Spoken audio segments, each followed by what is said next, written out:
नमस्कार साथियों। उज्जवल क्लासेस के YouTube प्लेटफॉर्म पर आप सबका हार्दिक स्वागत व अभिनंदन। कैसे हैं आप? आशा करता हूं कुशल मंगल होंगे और बढ़िया तरीके से नोट्स बना रहे होंगे। दोस्तों, हम राजस्थान की कला संस्कृति में वाद्य यंत्र टॉपिक पढ़ रहे हैं और इसमें आपको पता होगा वाद्य यंत्र 4 प्रकार के होते हैं। तारों से स्वरों की उत्पत्ति हो तत्वाद्य यंत्र कहलाते हैं। फूंक देके बजाए जाएं सुशिर वाद्य यंत्र कहलाते हैं। खाल मडे हुए जिन्हें ताल थाप की सहायता से बजाया जाए उन्हें अवनद वाद्य यंत्र कहते हैं। और धातु से बने हुए वाद्य यंत्र जिनको आपस में टकराने से या उन पे चोट मारने से स्वरों की उत्पत्ति हो वो घन वाद्य यंत्र कहलाते हैं। कोई धातु की चीज है वो लंबे टाइम तक घन घन घन ऐसी आवाज निकालती रहती है, इसीलिए उनका नाम क्या हो गया, घन वाद्य यंत्र। तो अब हमारे ये चौथे नंबर के जो घन वाद्य यंत्र है वो बचे हुए हैं, उनकी हम चर्चा करते हैं। तो जुड़िएगा मेरे साथ। घन वाद्य यंत्र क्या होते हैं? परिभाषा: धातु से निर्मित वाद्य यंत्र जिनके चोट मारने या आपस में टकराने से स्वरों की उत्पत्ति हो, ऐसे वाद्य यंत्र घन वाद्य यंत्र कहलाते हैं। भैया, घन वाद्य यंत्रों में सर्वश्रेष्ठ वाद्य यंत्र कौन सा है? मंजीरा। घन वाद्य यंत्रों में सर्वश्रेष्ठ वाद्य यंत्र कौन सा है? मंजीरा। तत् वाद्य यंत्रों में सर्वश्रेष्ठ वाद्य यंत्र कौन सा था? सारंगी। सारंगी। और भैया, सुशीर वाद्य यंत्रों में सर्वश्रेष्ठ वाद्य यंत्र कौन सा था? तो आप जानते हो, शहनाई। शहनाई। शहनाई सुशीर वाद्य यंत्रों में सर्वश्रेष्ठ। तत् वाद्य यंत्रों में सर्वश्रेष्ठ सारंगी। सारंगी। सारंगी। और ऐसे ही भैया आपको पता होगा, अवनद वाद्य यंत्रों में सर्वश्रेष्ठ कौन सा था? तो आप जानते हो भैया वो कौन सा था? आप कह सकते हो उसको मृदंग। मृदंग या पखावज। तो जो भी है, अब बात करते हैं, जुड़ने का प्रयास करें। घन वाद्य यंत्र सर्वश्रेष्ठ, घन वाद्य यंत्रों में सर्वश्रेष्ठ वाद्य यंत्र कौन सा है? मंजीरा। और भैया कौन से घन वाद्य यंत्र होते हैं? तो श्रीमंडल। क्या होता है अभी हम देखेंगे। रमझोल और मंजीरा, झांझ, झालर, खड़ताल, लेजिम, थाली, चिमटा, झंकार, गुरालियो, बरनिया, झारनी। और क्या होता है? वीर घंटा, जो मंदिरों में बजाते हैं, आपको पता होगा। इसके अलावा कागरेछा। और क्या होता है? घुंघरू। और क्या है? घंटी। तो ये जो भी वाद्य यंत्र है, घन घन वाद्य यंत्र है, तो इनको एक एक को देखेंगे तो अपने आप याद रह जाएगा आपको। तो देखते हैं सबसे पहले श्रीमंडल। श्रीमंडल को और क्या कहते हैं? घंटी बाजा। कुछ नहीं है, एक स्टैंड है। स्टैंड पे आपको पता होगा वो छोटी छोटी कटोरियां लगी हुई है और जैसे ही उसको डंडियों से ठोकते हैं तो उसमें से झन झन झन झन वो आवाज निकलती रहती है। ये है श्रीमंडल। अन्य नाम क्या है? घंटी बाजा। जैसा आपको चित्र में दिख रहा होगा, श्रीमंडल अन्य नाम क्या है? घंटी बाजा। निर्माण: लकड़ी के स्टैंड पर कांसे या तांबे के 8 से 16 टंकोरे लटकाकर श्रीमंडल का निर्माण किया जाता है। मैं मेरे हाथ से एक रफ स्केच बनाता हूं ताकि आपको थोड़ा सा वो दिख जाए, कर जाए कैसा होता है श्रीमंडल। देखो, ये होता है भैया एक लकड़ी का स्टैंड। बस कुछ नहीं है, ये लकड़ी का स्टैंड है। इसी लकड़ी के स्टैंड की अगर मैं बात कर रहा हूं तो इस लकड़ी के स्टैंड पे भैया ऐसे ऐसे अलग अलग प्रकार से ये खूंटियां लगी हुई होगी और इन पे आपको पता होगा ये ऐसे ऐसे, मतलब ये नीचे ये घंटियां लगी होगी। तो यही भैया और कुछ नहीं है, यही जो घंटियों वाला जो बाजा होता है इसी को क्या कहते हैं? श्रीमंडल।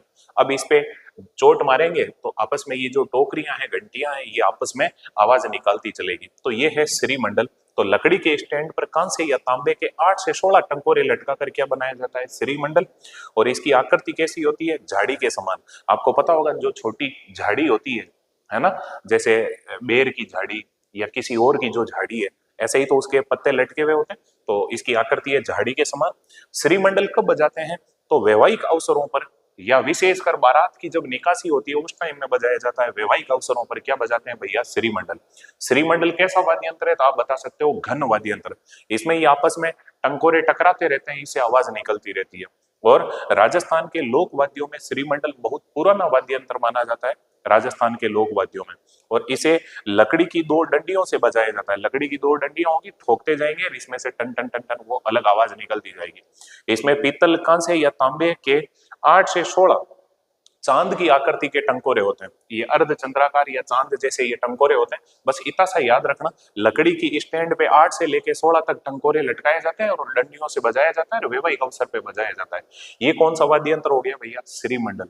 अब सीधा सवाल पूछ ले, श्रीमंडल वाद्य यंत्र है तत्, सुशीर, घन, अवनद, तो कैसा होगा भैया?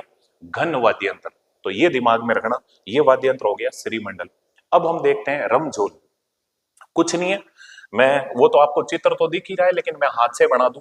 ये देखो भैया, एक ऐसी, आपको पता होगा, ये एक चमड़े की पट्टी होती है। इस चमड़े की पट्टी पे ऐसे घुंघरू बांध दिए जाते हैं, लटका दिए जाते हैं ये घुंघरू। अब आपको पता होगा ये जो पट्टी है, ये पट्टी है, इसके फिर वो रस्सियां वस्सियां बांध के, और आपने देखा होगा जैसे पाँव में बांध लिया जाता है, और फिर वो नृत्य करते समय, जैसे आपने कथक नृत्य देखा होगा, या पुराने टाइम में आपको पता है पशुओं के पाँव में ये बांधे हुए होते थे रमजोल। और आपने देखा होगा ज्यादातर आजकल मायरे के अंदर इन रमजोल का प्रयोग किया जाता है। ये लुगाई यूं चिमटी बजाती जाएगी, रमजोल को यूं खींचती जाएगी, है ना। तो वही है रमजोल। बात करते हैं लोक नृत्यों, लोक नर्तकों द्वारा पाँव में बांधी जाने वाली घुंघरुओं की पट्टी, छोटे छोटे घुंघरू की एक पट्टी होती है, उसे क्या कहते हैं, रमजोल। जो भी नर्तक हैं, नाचने वाले हैं, वो पाँवों में एक घुंघरुओं की पट्टी बांध लेते हैं, उसे क्या कहते हैं, रमजोड़। इसका निर्माण 10 इंच की लंबी व 5-6 इंच चौड़ी चमड़े की पट्टी पर घुंघरू लटका कर, ये आप देख रहे हो ना, ये 10 इंच तो लंबी होगी और 5-6 इंच चौड़ी ये एक पट्टी होगी, किसकी, खाल की बनी हुई, और इस पे घुंघरू लटका दिए जाएंगे। और फिर भैया पाँव में बांध के वो नाचने वाला है ना, फिर नाचता रहता है, इस रमजोल का प्रयोग करता है। प्रयोग कब होता है, गैर नृत्य करते समय। उदयपुर जिले में यानी कि मेवाड़ क्षेत्र में कौन करते हैं भैया, भील जनजाति के लोग। आप जानते हो ना भीलों के नृत्य कौन से हैं, गैर नृत्य है भीलों का। तो इस गैर नृत्य को करेंगे मेवाड़ क्षेत्र में भील समुदाय के लोग, तो भैया क्या बांध लेंगे पाँवों में, रमजोल। इसके अलावा भैया समर नृत्य करते हैं गोड़वाड़ क्षेत्र में, और जो भी नर्तक होते हैं, तो गोड़वाड़ क्षेत्र में जो समर नृत्य, समर मतलब गर्मी, आप दिमाग में रखें, विंटर मतलब सर्दी। तो समर नृत्य करते समय प्रश्न पूछ ले, समर नृत्य कहाँ का प्रसिद्ध है, गोड़वाड़ क्षेत्र का। पाली के आसपास का क्षेत्र क्या कहलाता है, गोड़वाड़ क्षेत्र। तो उस गोड़वाड़ क्षेत्र में समर नृत्य करते समय जो नर्तक होते हैं, उनके द्वारा भी किसका प्रयोग किया जाता है, रमजोल का। और भैया विशेषता क्या है, तो प्राचीन समय में पशुओं के पाँव में या घोड़े के पाँव में बांधी जाती थी ये रमजोल, पशुओं के पाँव में बांधी जाती थी ये रमजोल। और आजकल आप समझ गए होंगे इस रमजोल का प्रयोग कौन करते हैं। मेरे मुंह से क्यों कहूं मैं भाई, दिमाग में रख लो, ये जो रमजोल है, जो भी नाचने वाले गाने वाले हैं, वो अपने पाँव में बांध के और नाचते रहते हैं। और मायरे में आपको पता होगा रमजोल हाथों में लेकर अपने इधर मारवाड़ क्षेत्र की जो लुगाएं हैं, मायरा गीत गाती रहती है और रमजोल बजाती रहती है, चिमटियां बजा बजा के मतलब नाचती रहती है, यही है वो रमजोल। दिमाग में रह जाएगा भैया। कुछ नहीं है, 8-10 इंच लंबी और 5-6 इंच एक चौड़ी, मतलब एक पट्टी है खाल की, चमड़े की, और उस पे घुंघरू बांधे हुए हैं, इसी को कहते हैं रमजोल। और रमजोल कैसा वाद्य यंत्र है, तो आप बता सकते हो घन वाद्य यंत्र। एक तो देखा है आपने श्रीमंडल, श्रीमंडल, ये देख लो चित्र आपको दिख रहा होगा। श्रीमंडल कुछ नहीं है, एक लकड़ी की स्टैंड है, और उस पे आपको पता होगा ये टंकोरे लटका दिए जाते हैं, तो ये हो गया श्रीमंडल। इसे कहते हैं घंटी बाजा। डंडियां जब भी इस पे ठोकेंगे तो ये टन टन टन टन आवाज आती जाएगी, इसे घंटी बाजा कहते हैं। और बस कुछ नहीं है, झाड़ी के समान है, और वैवाहिक अवसरों पर श्रीमंडल का प्रयोग किया जाता है। रमजोल तो आप समझ गए होंगे, जो भी नर्तक है, नृत्य करते हैं, उस टाइम में रमजोल का प्रयोग करते हैं। खाल की एक चमड़ी की एक या खाल की एक पट्टी है, उस पे घुंघरू बांधे हुए हैं, यही रमजोल है। और रमजोल का प्रयोग भैया कब करते हैं, जो भी नर्तक हैं वो नाचते समय करते हैं। और विशेषकर मेवाड़ क्षेत्र में भील जाति के लोग गैर नृत्य करते समय रमजोल का प्रयोग करते हैं, और गोड़वाड़ क्षेत्र में भैया समर नृत्य करते समय रमजोल का प्रयोग करते हैं। और पुराने टाइम में पशुओं के बांधी जाती थी रमजोल, और आजकल भी घोड़ों के तो पाँवों में बांधते हैं रमजोल। ये है भैया रमजोल। अब देख लेते हैं मंजीरा। आपने ज्यादातर देखा होगा रात्रि जागरण होता है, उसमें वो दो कटोरियां होती है, उनमें वो धागा बांधा हुआ होता है, वो क्या होता है, मंजीरा। जैसा आपको चित्र में दिख रहा होगा। निर्माण की बात करूं तो देखो पीतल और भैया तांबे व कांसे की धातु से मंजीरा बनता है। आकृति कैसी है, कटोरी नुमा, छोटी छोटी कटोरियां, छोटी छोटी कटोरियां, उन कटोरियों जैसी क्या है भैया, मंजीरा। और प्रसिद्ध स्थान मंजीरा निर्माण के लिए कौन सी जगह प्रसिद्ध है, डूंगरपुर, डूंगरपुर। और भैया मंजीरे के प्रमुख वादक कौन थी, प्रमुख वादक, तो आप बता सकते हो मांगी बाई। और वैसे मंजीरे का प्रयोग या मंजीरे का वादन कब किया जाता है, तेरे ताली नृत्य करते समय कौन करती है, कामड़ जाति की महिलाएं। जब भी नाम आता है तेरे ताली नृत्य, तो मेरे से रहा नहीं जाता, मैं बताता जरूर हूं। भैया तेरे ताली नृत्य का उद्गम कहाँ हुआ, पादरला गांव पाली। तेरे ताली नृत्य कैसा नृत्य है, एक व्यवसायिक नृत्य है, और आप जानते हो जो रुपए पैसे कमाने के लिए किया जाता है उसे व्यवसायिक नृत्य कहते हैं। और कैसा नृत्य है? धार्मिक नृत्य है, क्योंकि ये रामसा पीर के मंदिर के बाहर कामड़ जाति की महिलाएं बैठ के और ये नृत्य करती रहती है। तो कामड़ जाति की महिलाएं, आपको पता होगा, बैठकर दाएं पांव में 9 मंजीरे बांधकर 2 हाथों में और 2 कोहनियों पे, टोटल मंजीरे कितने हो गए? 13। और इन 13 मंजीरों के साथ आपको पता होगा बैठकर किया जाने वाला नृत्य कौन सा है? तेरे ताली नृत्य। और तेरे ताली नृत्य की प्रमुख नृत्यांगना कौन हुई थी? मांगी बाई। और इस तेरे ताली नृत्य के अंदर कौन सी क्रियाएं होती है? तो आप जानते हो, झाड़ू निकालना, थेपड़ी थापना, है ना। इसके अलावा भैया मतलब आप बता सकते हो, जैसे मतलब थेपड़ी थापना, झाड़ू निकालना, मतलब घरेलू कार्य जो भी होते हैं वो सारे के सारे इसके अंदर मतलब प्रदर्शित किए जाते हैं।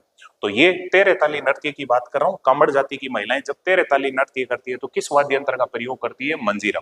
तो तेरे ताली नृत्य का प्रमुख वाद्य यंत्र भी कौन सा है? मंजीरा। और इसकी विशेषता, ये सदैव जोड़े में होते हैं तथा इनके मध्य भागों में रस्सी से जोड़ा होता है। और भैया आप जानते हो, आपस में टकरा कर इसको बजाया जाता है। ये सब बातें जानते हो आप। रस्सियों से ऐसे जुड़े होंगे और जोड़ी में बजाए जाएंगे। एक मंजीरा कभी नहीं बजता, दोनों मंजीरों को एक साथ बजाया जाता है। ये हो गए भैया मंजीरा। तो अभी आपने क्या देखा? श्रीमंडल। और क्या देखा? रमझोल। और क्या देखा? मंजीरा। श्रीमंडल, रमझोल, मंजीरा, ये कैसे वाद्य हैं? घन वाद्य हैं। अब बात करते हैं आगे, झांझ। बस कुछ नहीं, मंजीरा छोटी कटोरियां हैं और ये देखो ये थोड़ी बड़ी कटोरियां हैं, उन्हें क्या कहते हैं? झांझ। तो मंजीरे का बड़ा रूप क्या कहलाता है? झांझ। आपसे सीधा क्वेश्चन पूछा जा सकता है, मतलब वह घन वाद्य जो मंजीरे का बड़ा रूप कहलाता है वो क्या है? झांझ। पीतल, तांबे व कांसे की धातु से बना होता है और समानता मंजीरों से यह समानता रखता है। और झांझ का प्रयोग कब किया जाता है? कच्छी घोड़ी नृत्य करते समय। आप जानते हो भैया, ये कच्छी घोड़ी नृत्य, हालांकि हम आगे नृत्य पढ़ेंगे उसमें और बढ़िया तरीके से बातें करेंगे, लेकिन कच्छी घोड़ी नृत्य क्या होता है? आप जानते हो, बांस की खपचियों से घोड़ी बनाई जाती है, उस घोड़ी को कहते हैं चितलाई। चितलाई, बांस की खपचियों से घोड़ी बना दी जाती है। एक मनुष्य अपने शरीर पे या बांस की खपचियां बांध के घोड़ी बना के फिर वो नृत्य करता है, उसे कहते हैं कच्छी घोड़ी नृत्य।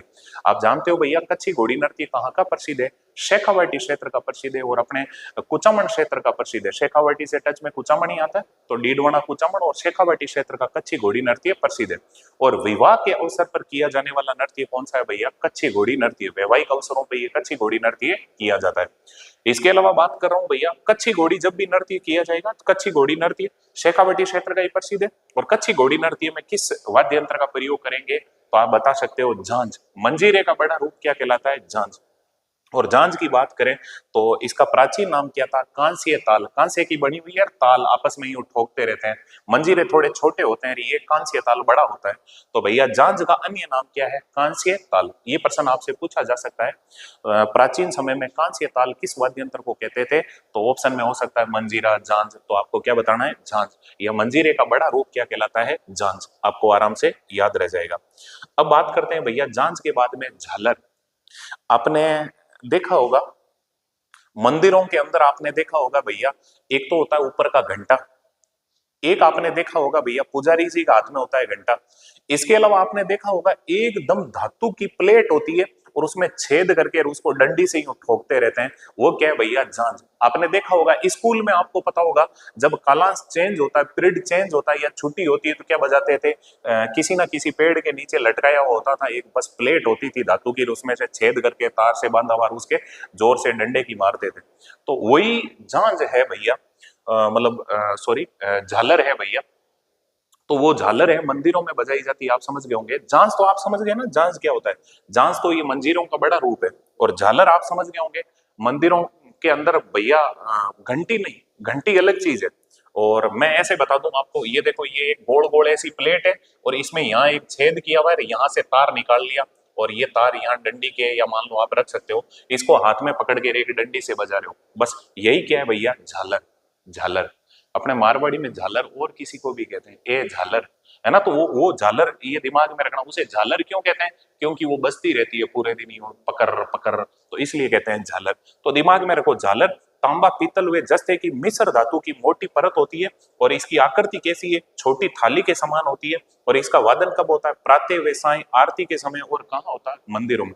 मंदिरों में सुबह और शाम जब आरती होती है तो किस चीज को बजाते हैं? झालर। दिमाग में रखना। और विशेषता इसका प्रयोग विद्यालयों में कलांश बदलवाने हेतु और छुट्टी करवाने के लिए आपको पता होगा विद्यालय में भी ऐसा लटका होता है। और फिर भैया आपको पता होगा डंडी का प्रयोग करते हैं। जैसे मान लो पीरियड कह दो, कालांश कह दो, एक पीरियड हुआ तो एक एक बार बजा देंगे, दो पीरियड हुआ तो दो बार बजा देंगे।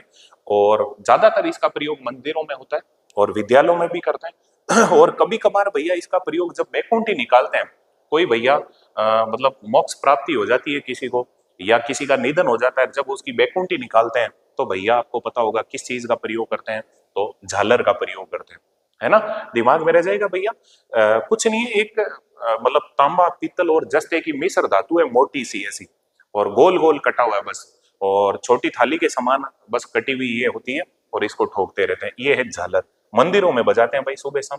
अब खड़ताल, करताल भी कह सकते हो, शुद्ध शब्द करताल था, धीरे धीरे ये खड़ताल बन गया। खड़ताल को और क्या कहते हैं भैया? कटताल। कटताल लकड़ी। अब देखो कटताल क्या है, तो आप समझने का प्रयास करना। ये भैया ये ऐसी लकड़ी की आपको पता होगा, इसके अंदर देखो हल्का सा देखने का प्रयास करें, इसमें ये लोहे की पत्तियां लगी होती है, ये लोहे की पत्तियां। तो इधर भी ये ऐसी की ऐसी सेम ही चीज है, इसमें देखो भैया ये लोहे की पत्तियां लगी हुई है, लोहे की पत्तियां। तो यहाँ आपने देखा होगा, यहाँ आप इसमें ऐसे उंगलियां डाल सकते हो और इधर की तरफ में अंगूठा डाल सकते हो। तो आपने देखा होगा एक हाथ में ये होगी, एक इधर होगी, तो ये टोटल चार होती है। इन चारों को एक साथ आपस में ठोक ठोक कर बजाया जाता है। आपने देखा होगा कभी मतलब कहीं भजन संध्या होती है तो उसमें आपने देखा होगा यूं हाथों में लेकर वो मतलब नाचते रहते हैं, इसको बजाते रहते हैं। तो यही है भैया वो खड़ताल। खड़ताल का अन्य नाम क्या है? कटताल। निर्माण शीशम, रोइडा व खेर की लकड़ी में धातु की पत्तियां लगाकर, चौकोर लकड़ियां, उसके बीच में तार के अंदर वो पत्तियां लगी हुई है, पत्तियां आपस में टकराएगी, ऐसे लकड़ी की उन चीजों को टकराएंगे लकड़ियों को, तो बीच की वो पत्तियां अपने आप ही आवाज निकालेगी।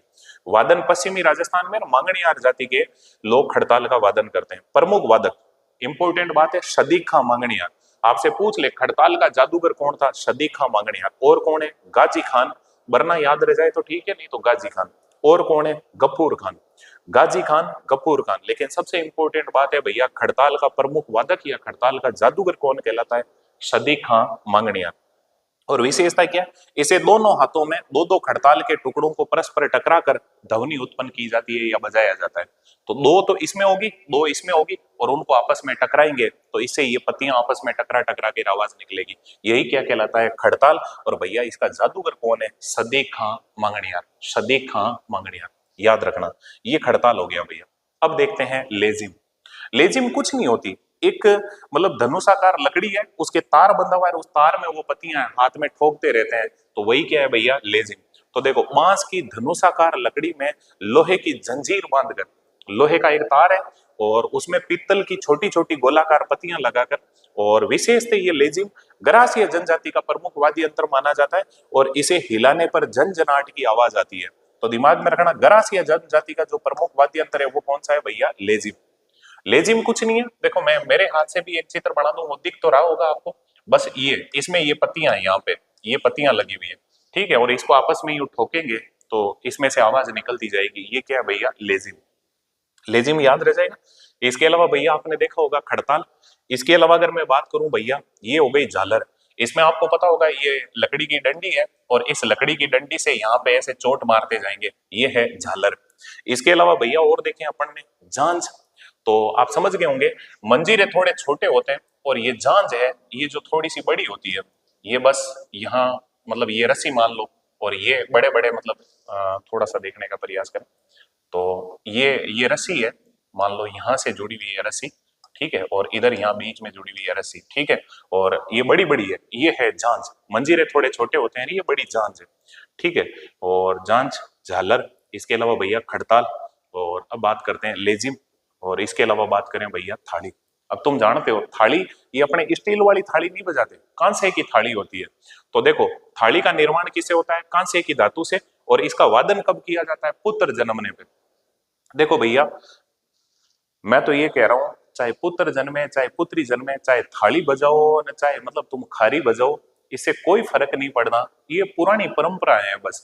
पूत सपूत क्यों धन सिंचेर, पूत कपूत क्यों धन सिंचेर। आप थाली बजा ली, एरल पूत कपूत जन्म गया तो थाली बजाने से कुछ फर्क नहीं पड़ना। और मैं कहता हूं अगर वहां किसी के घर में सुयोग्य कन्या जन्म चुकी है और अच्छी पढ़ाई लिखाई उसे करवाई जाए तो मैं कहता हूँ आरएस आईएएस अच्छी पोस्ट को प्राप्त कर सकती है, या और भी स्पोर्ट्स में या हर क्षेत्र में मतलब आगे बढ़ सकती है और आपका नाम रोशन कर सकती है। लेकिन ये एक पुरानी परंपरा है, लड़के के जन्मते ही भैया थाली बजाई जाती थी। किसी के घर में अगर थाली बज रही है और उसमें डिलीवरी होने वाली थी तो लोग समझ जाते थाली बज रही है, इसका मतलब पूरे गांव को पता चल जाता कि भाई इसके लड़का हुआ है। सर लड़की के जन्मने पे फिर छाती पीटते थे और कुछ नहीं, छाती बजाई जाती थी, अरे राम रे आकटू बड़गी आएगी, और कुछ नहीं बजाते थे। दिमाग में रखना, अब मुझे दोष मत देना, मैं कुछ नहीं, ये पुरानी परंपराएं बनी हुई है, ठीक है। तो देखो थाली कांसे की धातु से बनी होती है और वादन पुत्र के जन्म की सूचना देने के लिए इसका वादन किया जाता है, और इसका प्रयोग भैया और चरी नृत्य में भी किया जाता है। आपने देखा होगा ब्याह शादी में जो चरी नृत्य होता है, माथे पे चरी मेल लेगी और हाथों में आपको पता होगा थालियां लेकर लुगाएं नाचती है। और इसके अलावा भैया गौरी नृत्य में आपको पता होगा मांदड़ के साथ इस थाली का प्रयोग किया जाता है, थाली को बजाते रहते हैं। और राजस्थान में इसका प्रयोग विशेषकर नृत्य और नाट्यों के अवसर पर किया जाता है, और ये ढोली समाज का वाद्य यंत्र माना जाता है, ढोली बजाते रहते हैं ढोल के साथ में थाली। बस दिमाग में रखना, ये था भैया आपका थाली वाद्य यंत्र। अब बात करते हैं भैया भरनी। इसी भरनी को कहते हैं झारनी। भरनी बस वही है, लटका के बजाने वाली है, ठीक है। तो भरनी या इसको कहते हैं झारनी। और भरनी कब बजाते हैं? सर्पदंश के इलाज के समय कौन बजाते हैं? तेजाजी के भगत। अगर किसी को सांप ने डस लिया तो भैया इसका इलाज क्या है सर्पदंश का, तो आप तेजाजी महाराज के वहां जाइए और वहां पे जो भोपा है वो अपने मुख से उस जहर को चूस के बाहर निकालेगा, और जब तेजाजी की छियां रखी होगी तो क्या बजाया जाएगा? भरनी या झारनी। ये धातु से बना हुआ है, बस यही है भरनी वाद्य यंत्र। इसके अलावा देखो भैया गुरालियो गुरालियो इसे और क्या कहते हैं? इसे कहते हैं गोड्यू, इसे कहते हैं बांस का राजा। गुरालियो वाद्य यंत्र इसे कहते हैं गोड्यू, और क्या कहते हैं? बांस का राजा। ये गुरालियों का निर्माण कैसे होता है? बांस की खपची से, इसके अंदर आपको पता होगा पत्तियां लगी होती है, और वादन कौन करते हैं? ग्रासिया व कालबेलिया।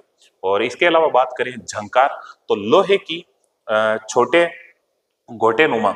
ये देखो झंकार आपने मतलब मैं एक सीधा सीधा बता दूं, ब्याह शादी में आपने देखे होंगे बैंड बाजे वाले, जो बैंड बाजे वाले होते हैं उनके हाथ में देखा होगा हनुमान जी की घोटे की तरह होते हैं दो, उनके अंदर कुछ कंकड़ पत्थर डाले हुए होते हैं, उनको यूं यूं बजाते रहते हैं तो उनमें से वो आवाज निकलती रहती है, वही है भैया झंकार।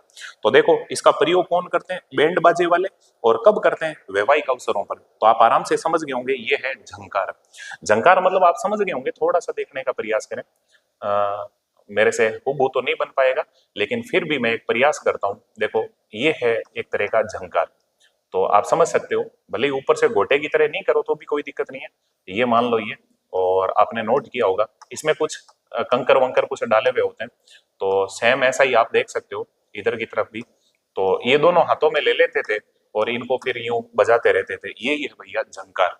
तो गुरालियो झंकार। इसके अलावा अब हम बात करते हैं कागरेज।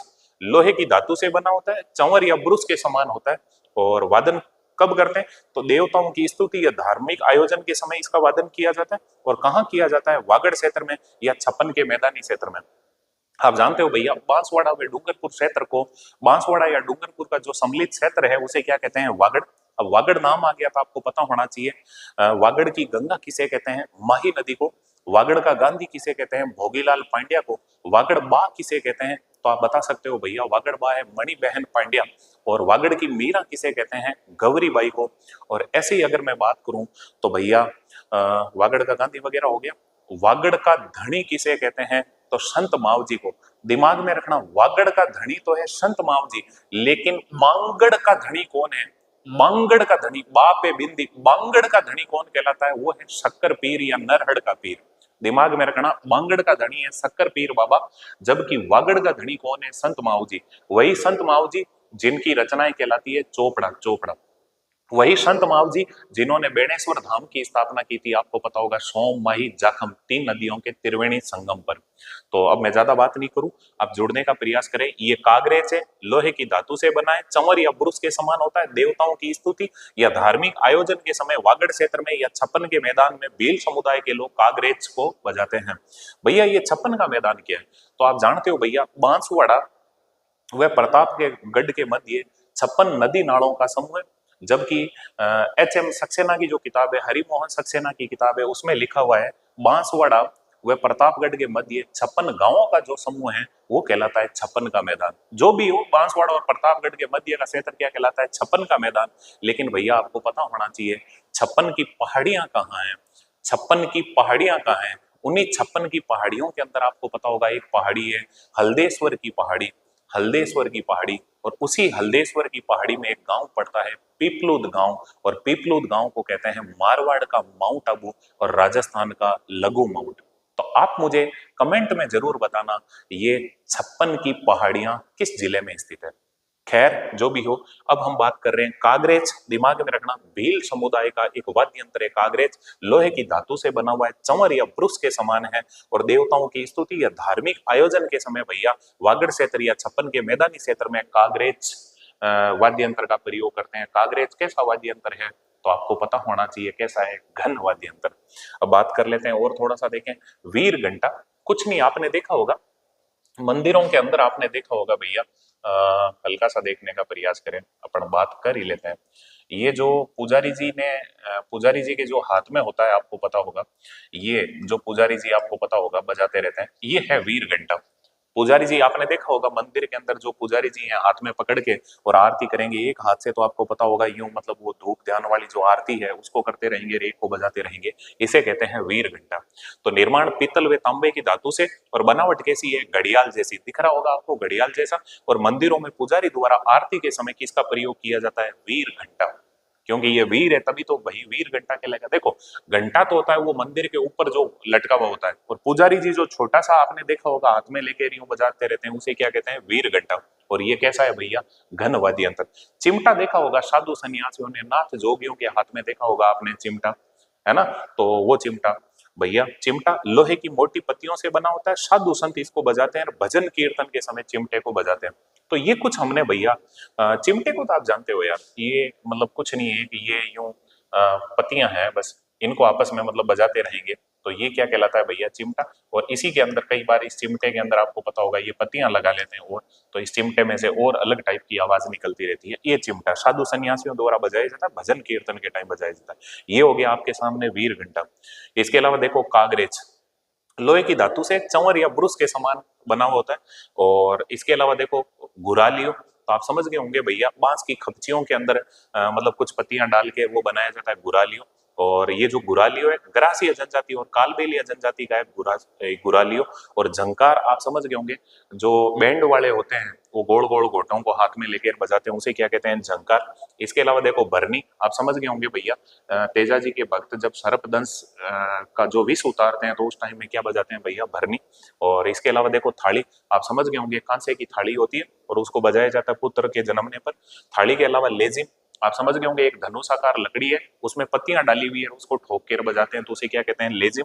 और इसके अलावा देखो खड़ताल, खड़ताल दोनों हाथों में होती है, टोटल 4 है, ये जोड़े में होती है खड़ताल, इनमें भी पत्तियां हैं बीच में, इनको भगवान नारायण के हाथ में देखा होगा, नारायण है नारायण, वही खड़ताल। और इसके प्रमुख वादक कौन था खड़ताल का? सदीखा मंगनियार। झालर आप समझ गए होंगे, मंदिर के अंदर जो मतलब गोल गोल थाली की तरह होती है, मोटी प्लेट होती है, और इसको लाठी से ठोकर बजाते हैं, वो क्या कहलाती है? झालर। इसके अलावा झांझ, बड़े मंजीरे होते हैं उन्हें क्या कहते हैं? झांझ। और जो मंजीरा आप समझ गए होंगे, छोटी छोटी ये कटोरियां हैं, छोटी छोटी, ये जो छोटी छोटी कटोरियां होती है इनके अंदर यहाँ से लेकर यहाँ तक आपको पता होगा ये आपस में जुड़ी होती है, ये कटोरियां मंजीरा कहलाती है। इसके अलावा देखो रमजोड़, आप समझ गए होंगे, एक चौड़ी खाल की पट्टी है उस पे घुंघरू बांध रखे हैं, वो क्या है? रमजोड़। श्रीमंडल आपने देख लिया होगा, ये श्रीमंडल। तो ये कुछ हमने भैया गण वाद्य यंत्रों की चर्चा की है, मेरे हिसाब से दिमाग में रह जाएगा। और मैंने कहा था गण वाद्य यंत्रों के बाद में हम एक ऐसी चर्चा करेंगे कि भाई प्रमुख जो जनजातियां या जातियां हैं उनके कौन से वाद्य यंत्र है, किस जाति से जुड़े हुए कौन से वाद्य यंत्र है, तो उनको थोड़ा सा देखने का प्रयास करते हैं। आपको जैसा कि दिख रहा होगा स्लाइड के अंदर, तो देखने का प्रयास करें, वापिस देखें। जो भी जातियां हैं उनसे जुड़े हुए वाद्य यंत्र देखो, भील जनजाति, दुकाको, थाली, मांदल, सुरमंडल, मंजीरा और कागरेज। कई बार ऐसा प्रश्न पूछा जा सकता है, कागरेज नामक वाद्य यंत्र का संबंध किस जनजाति से है, तो वो कौन सी है? भील। कई बार ऐसा भी प्रश्न पूछा जा सकता है, निम्न में से भील जनजाति से जुड़ा हुआ वाद्य यंत्र नहीं है, तो देखो दुकाको। दुकाको आप जानते हो तत्वाद्य यंत्र था, दुकाको था ना? तो कौन सा वाद्य यंत्र था? कुछ याद आ रहा है तुम्हें? तत्वाद्य यंत्र में हमने क्या देखा था? तत्वाद्य यंत्रों में हमने ये देखा था, साई जरा भूत सू दूर चीर, मैं कहां घुसूं, सा से सारंगी, ई से इकतारा, जे से जंतर, रा से रावण हता, साई जरा भूत सू दूर चीर, भे से भपंग, है ना, ते से तंदूरा, साई जरा भूत सू दूर चीर, सू से सुरमंडल, है ना, साई जरा भूत सू दूर चीर, दो से दुका को, रे से रबाब, रे से रबाब से, है ना, तो साई जरा भूत सू दूर चीर, ची से चिकारा, रे से रबाब, साई जरा भूत सू दूर चीर, मैं कहां घुसूं, मैं का तो कोई मतलब नहीं है, का कमाई जा, गु गुजरी, सो सुरमंडल। तो दिमाग में रखना भैया, तो ये दुका को है घुटनों के बीच लेके बजाया जाता है, वही दुका को। तो भील जनजाति का है दुका को, थाली, है ना, मांदड़, सुरमंडल, मंजीरा और कागरेज, ये भील जनजाति से जुड़े हुए वाद्य यंत्र हैं। गरासिया जनजाति, ये लेजिम काफी बार पूछा हुआ है, गरासियों की लेजिम ही कहलाती है। तो गरासिया जनजाति का वाद्य यंत्र कौन सा है, लेजिम, और कौन सा है कुंडी, और कौन सा है चिकारा, और कौन सा है अपंग, और कौन सा है गोरजा, गोरजा, गोरजा, दिमाग में रखना। तो ये लेजिम तो याद रखना ही रखना। गरासिया जनजाति का वाद्य यंत्र कौन सा है, लेजिम, कुंडी, चिकारा। ले जिम कुंडी में चिकारा मत कर, ए ग्रासिया ले जिम कुंडी में चिकारा मत कर, ए ग्रासिया ले जिम कुंडी में चिकारा मत कर, अपंगे पहले ही जिम ले चुपचाप, है ना, गोर जा, गोर जा, तू गोर जा सब्जी रोटी लेके आ, ये ग्रासिया जिमेगा, ले जिम कुंडी में चिकारा मत कर, वैसे भी अपंग है, गोर जा। तो ये ग्रासिया जनजाति के वाद्य यंत्र हो जाएंगे। फिर देखो कंजर, चंग, ढप, ढोलक, मंजीरा, ढोलक मंजीरा साथ में ही आते, देखो ए कंजर ढोलक और मंजीरा बजा, मैं पेटी बाजा बजा रहा हूं, पेटी बाजा नहीं हो, दिमाग में रखना, याद रखने के लिए। कंजरों के देखो चंग, ढप, ढोलक, मंजीरा और खंजरी। कथोड़ी जनजाति, तारपी, तारपी, पावरी, ये थोड़ा सा देखो, कथोड़ी, थोड़ी, आ चीज हाव थोड़ी के, आ तो पावरी है चीज, किले भर की कोनी, आधे किले की कोनी, आ चीज तो पावरी है, हाव थोड़ी है। कथोड़ी जनजाति का देखो, पावरी, तारपी, गुरालियो, थालीसर। कथोड़ी जनजाति का देखो, कथा बनाने के कारण कथोड़ी जनजाति कहलाई थी, आपको पता होगा, खेर के वृक्ष की छाल से बनाया जाता है कथा, और कथा बनाने के कारण ये जनजाति कहलाई थी कथोड़ी। और आप जानते हो कथोड़ी जाति की महिलाएं मराठी अंदाज में जो साड़ी पहनती है उसे क्या कहते हैं, फड़का। हमने जनजातियां पढ़ रखी है, अगर कोई नया हो तो जनजातियां टॉपिक देख लेना, आपको कंटेंट बहुत बेहतरीन तरीके से मिलेगा। हाँ, हो सकता है थोड़ा सा इको की प्रॉब्लम हो सकती है आपके वॉइस में, लेकिन ध्यान कर लें, जिसको पढ़ना है ना उसको कोई बहाने नहीं चाहिए, उसको सीधा कंटेंट से मतलब होता है। और कंटेंट मैं दावे के साथ कहता हूँ, पूरे राजस्थान की किसी यूट्यूब चैनल पर निःशुल्क जहां पढ़ाया गया है वहां देख लेना, इस सिस्टम से किसी ने मतलब आपको पढ़ाया हो तो। इससे ज्यादा तो आपको क्या बताऊं, आपको तो कंटेंट चाहिए और एक सिस्टम चाहिए कि याद कैसे करें। देखो कथोड़ी जनजाति, कथा बनाने के कारण ये कथोड़ी जनजाति कहलाई है। और इनका देखो भैया जो वाद्य यंत्र है, तारपी, पावरी, गुरालियो, थालीसर। शहरिया जनजाति, शिल्पा, ये क्या होता है, तबले की तरह वाद्य यंत्र होता है शिल्पा। ये शिल्पा शेट्टी नहीं है, ऐसे मत सोच लेना शिल्पा शेट्टी शहर में रिया, मैं तो शिल्पा शेट्टी के साथ है शहर में रिया। तो शहरिया जनजाति उसका वाद्य यंत्र है शिल्पा। कालबेलिया, गुरालियो, आपने देखा होगा, देखो इधर देखो, कथोड़ी जनजाति का गुरालियो और कालबेलिया का गुरालियो, दो जनजातियों में गुरालियो। देखो पुंगी या बीन आप जानते हो भैया, बीन बजा तो आइए जोगी, पुंगी बजा तो आइए, बीन या पुंगी, ढप, चंग, ढोलक और खंजरी, ये कालबेलिया जाति के मतलब वाद्य यंत्र हो जाएंगे। आपने वैसे भी देखा है, देखो चंग, ये देखो आपने यहाँ देखा चंग ढप, चंग ढप, कंजर में भी है और कालबेलिया में भी है। इसके अलावा देखो भवई, भवई का कौन सा है, भूंगल या भेरी। और सरगड़ा जाति का बांकिया, इनका खानदानी वाद्य यंत्र होता है, ये तो एग्जाम में क्वेश्चन पूछा हुआ है, सरगड़ा जाति का खानदानी वाद्य यंत्र होता है वो क्या है, बांकिया, बांकिया। जोगियों का सारंगी, जोगी क्या बजाते हैं, सीधी सारंगी 27 तार वाली। तत्वाद्य यंत्रों में सर्वश्रेष्ठ कौन सी है भैया, सारंगी, वही दिमाग में रखना, जोगी। और मांगणियार, कामाईचा। सदीक खां मांगणियार आपको पता होगा, सदीक खां मांगणियार जो क्या बजाता था, खड़ताल, खड़ताल। लेकिन कमल साकार खान है वो क्या बजाता था, कमाईचा, दिमाग में रखना, मांगणियारों का कमाईचा। और गुर्जरों का जंतर, 100 मंत्र में एक जंतर, याद रखना। आप जानते हो सबसे लंबी फड़ किसकी है, देवनारायण जी की फड़। सबसे पहले डाक टिकट किसकी फड़ पे जारी हुआ, देवनारायण जी की फड़ पे। और भैया सबसे प्राचीन फड़ कौन सी मानी जाती है, देवनारायण जी की फड़। और देवनारायण जी की फड़ है, उसका वाचन कौन करते हैं, गुर्जर जाति के भोपे। और किस वाद्य यंत्र के साथ, जंतर नामक वाद्य यंत्र के साथ। आप जानते हो जंतर नामक तत्व वाद्य यंत्र है। और भैया गले में लटका के 2 तूंबियां होती है, उसमें तार जुड़े होते हैं, तो वही है जंतर वाद्य यंत्र। और वैसे आप जानते हो भैया अभी हमने देवनारायण जी की फड़ की बात कर ली, तो देवनारायण जी की फड़ को अंतरराष्ट्रीय स्तर पर प्रसिद्धि दिलाने वाले व्यक्ति कौन थे? पीरूराम जी, जिनका थोड़े टाइम पहले क्या हुआ है? निधन। अब बात कर लिया ये कुछ जातियों की बातें की, तो और देख लेते हैं थोड़ी सी जातियां, हल्का सा देखने का प्रयास करना। एक जाति है भैया मेरासी जाति, मेरासी कह दो, या आप कह सकते हो भैया लंगा। लंगा और मेरासी, लंगा जाति है और मेरासी जाति है। इनका जो प्रमुख वाद्य यंत्र है वो कौन सा है? सारंगी। सारंगी। अभी हमने देखा था भैया, और सारंगी किसका है? तो देखने का प्रयास करें, जोगी का। तो जोगी, लंगा और मेरासी, इनका वाद्य यंत्र कौन सा होता है? सारंगी। कामड़ का मंजीरा और तंदूरा। देखो महिलाएं तो कामड़ जाति की महिलाएं तो आपको पता होगा कौन सा नृत्य करती है? तेरे ताली नृत्य। किस वाद्य यंत्र का प्रयोग करती है? मंजीरा। और पुरुष किसका करते हैं? तंदूरा, चौतारो या वेणु। ये पुरुष कामड़ जाति के पुरुष ये वाद्य यंत्र काम में लेते हैं। कौन सा? तंदूरा, चौतारो या वेणु। और भोपे, रावण हथा। आप जानते हो आधे कट्टे नारियल पर बकरे की खाल मटकर बनाया जाने वाला वाद्य यंत्र क्या कहलाता है? रावण हथा। और बेरू जी के भोपे होते हैं वो क्या बजाते हैं? मशक। आप मशक समझ गए होंगे, थैले नुमा। बस कुछ नहीं है, बकरी की खाल है पूरी की पूरी, और थैले नुमा आकृति बता सकते हो या बोरे नुमा आकृति, ये है मशक। मशक में आपने देखा होगा एक पाइप से तो फूंक दी जाती है, दो पाइपों से हवा निकलती रहती है, उसको यूं बजाते रहते हैं। ये है मशक। और घुंघरू, भैरू जी के भोपे क्या बजाते हैं? घुंघरू। तो मशक और घुंघरू भैरू जी के भोपे। और साधारण भोपे रावण हत्था वाद्य यंत्र। तो ये कुछ जाति से जुड़े हुए हमने वाद्य यंत्रों की चर्चा कर ली। वापिस कभी आपके एग्जाम में पूछ ले कर ले तो काम आ जाएगा। फिर देखो क्षेत्र से जुड़े हुए वाद्य यंत्र, तो मेवात क्षेत्र, तो मेवात वाले तो बड़े खतरनाक है। अलवर, अलवर के आसपास का क्षेत्र मेवात क्षेत्र कहलाता है, आपको पता होगा। तो वहां पे देखो मेवात क्षेत्र में कौन से हैं? बम, भरनी, नगाड़ा। बम जानते हो ना, बम टामक धौंसा या दमामा। बम, टामक, धौंसा और दमामा। सबसे बड़ा आयतन की दृष्टि से सबसे बड़ा वाद्य यंत्र कौन सा है? बम। एक देखो भरनी, नगाड़ा, मसक, भपंग, रबाब, रबाज और सारंगी, ये किस क्षेत्र में बजाए जाते हैं? मेवात क्षेत्र में। हाड़ौती क्षेत्र में ढाक, ढोल से बड़ा होता है। और मारवाड़ क्षेत्र में ढोल। इसके अलावा देखो गोड़वाड़ क्षेत्र में ढीबको, ये चंग की तरह होता है ढीबको, ये गोड़वाड़ क्षेत्र में। और युद्ध क्षेत्र में कर्णा, देखो दिमाग में रखना, कर्णा युद्ध में बजाया जाता है, तुरी युद्ध में बजाई जाती है।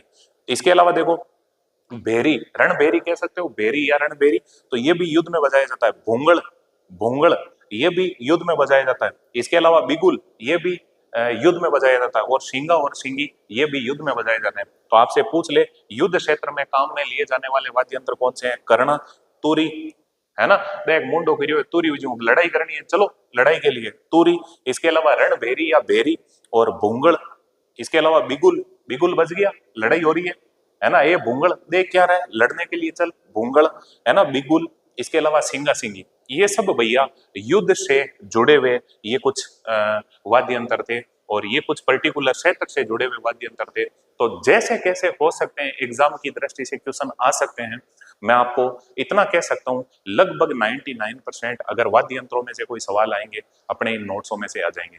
एक बार मैं कला संस्कृति आपके कंप्लीट करवा दूं। अभी हम संगीत कला में चल रहे हैं, तो वाद्य यंत्र हो गए। अब हम देखेंगे लोकगीत, इसके अलावा देखेंगे लोक नृत्य और लोक नाट्य। पक्का कह रहा हूं आपको आनंद आएगा और कंटेंट दूंगा बेहतरीन तरीके से। चाहे मुझे एक दो दिन भले ही एक्स्ट्रा देना पड़े, लेकिन कंटेंट दूंगा, नंबर 1 मिलेगा आपको कंटेंट। और इतना दावे के साथ कह रहा हूं, आप जो नोट्स बना रहे हो उसमें खुलापन रखते चलें। एक दो बातें कभी हो सकता है हम क्वेश्चन में कभी एक दो बातें नहीं मिल जाए, तो हर वाद्य यंत्र के नीचे एक दो लाइनें रखें ताकि उसमें आप और ऐड कर सकें। और बाकी तो इतना मैं कह रहा हूं, आपको इससे ज्यादा पढ़ने की जरूरत नहीं है। इनको बार बार रिकॉल करें, रिपीट करें और इनको याद कर लें, आपका बेड़ा पार हो जाएगा। ओके साथियों, आपने मुझे और इन वाद्य यंत्रों को इतना झेला, इसके लिए बहुत बहुत धन्यवाद, शुक्रिया। मुखातिब होंगे कल। Thank you.